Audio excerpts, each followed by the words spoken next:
There's a narrow cobblestone alleyway tucked into Boston's Beacon Hill neighborhood that stops people in their tracks. Acorn Street. Some call it the most photographed street in Boston. Others say it holds that title for the entire country.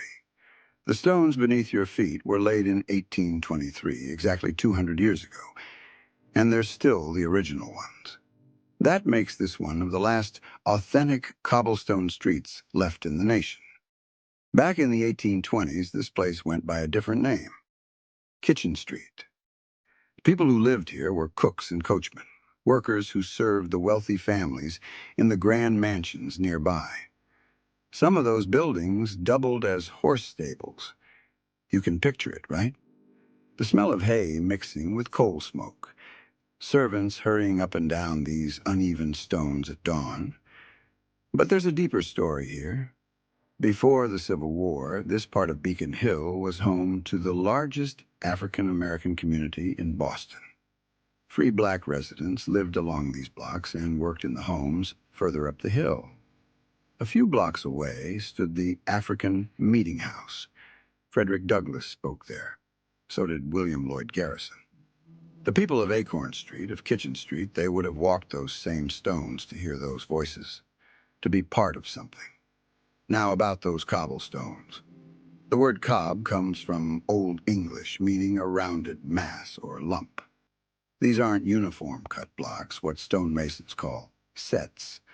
Cobblestones keep their natural shapes, set against each other in beds of sand.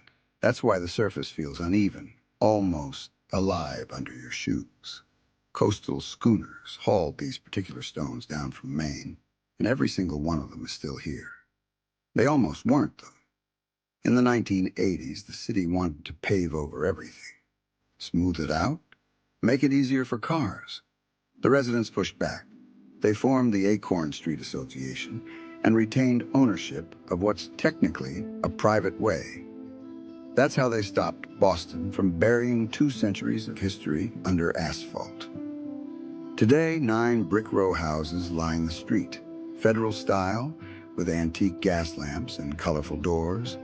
Window boxes spill over with flowers in the warmer months.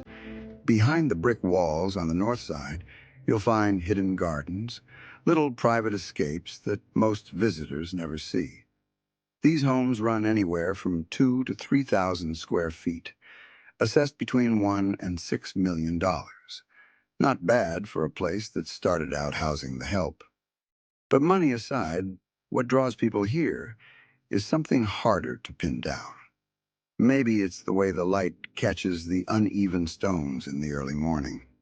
Maybe it's knowing that Frederick Douglass walked streets like this, that cooks and coachmen and free black families built lives here when Boston was a very different city.